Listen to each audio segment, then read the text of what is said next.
Okay, so in this case, we scanned these vineyards for our NDVI. We took 15 samples across these 2 blocks.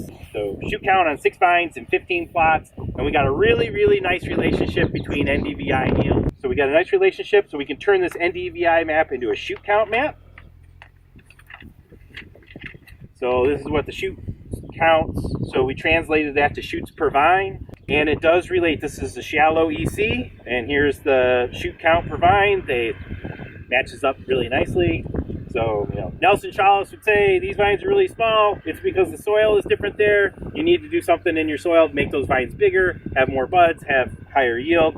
Over here, where there's 150 shoots per vine, Nelson would say, you're killing those vines. You need to knock them down. I don't know what you're thinking out there.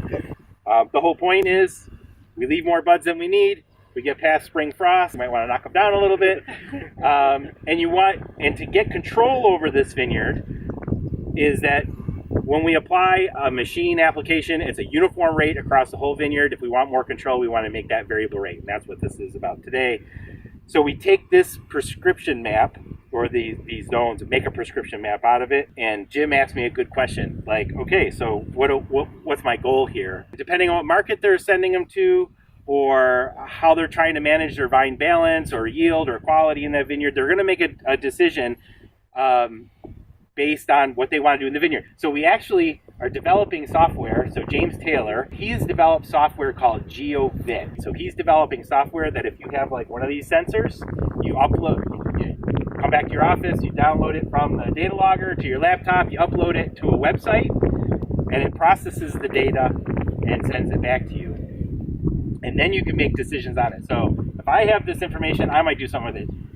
Jim might do something totally different. Don might do something totally different. And this GeoVit and GeoFizz software allows you to do that. It works on what they call a fuzzy logic model. So in this case, I made the decision for you.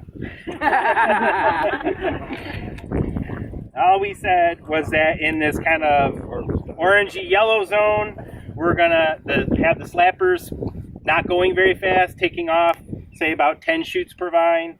And as the colors change, the slappers will speed up. And by the time we get to the blue section, we're gonna try to take off about 30 shoots per vine.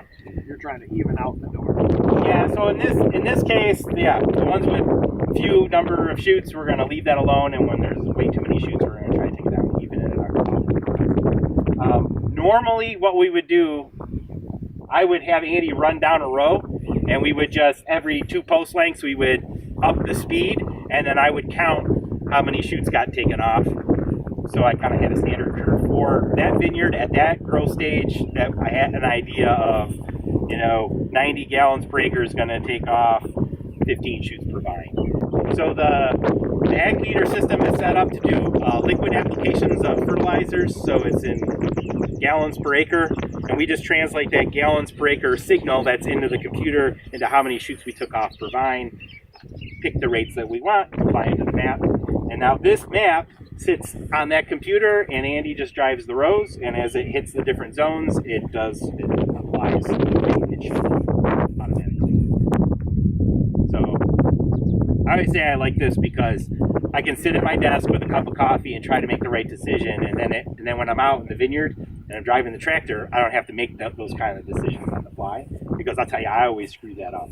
I get out in the vineyard and I'm like, I should take a little more off here or not, and then you do the thinking, plug it into the map, let the machinery do the work. So to build one of these yourself, if anybody has a front mount tool arm, a lot of us here have the pruners that we built in 2003 when we came out with that. Take cutter bars off. You can source the fingers from either Oxbow or Midwest Grower Supply and build your own. And the variable rate components are very simple. It's an ag leader liquid module, or really for that matter, it can be any controller that can do mapping and have the ability of running the system. And so where we've got an RPM pickup, you have to have the ability to power a 12 volt RPM pickup, and then you can run a PWM control, and you can provide it with a 12 volt signal from your controller. You can make it variable rate. Does it work work any differently if you go 2.5 miles an hour or you go 5 miles an hour? I mean, does it So take off about the same amount of shoots? Or does the it work better going RPMs, faster? so your gallonage, which equals RPMs, as you slow down or speed up, will always stay the same because it's ground-based speed off the GPS, so it knows how fast you're going. So you're always going to have the same number of RPMs, whether you're going 2 mile an hour or 4 mile an hour. So you should be getting same strikes per foot of row. Yep. No matter what's When you're pick your speed that you're comfortable, yeah. do your calibration to that speed, and then always stay at that speed.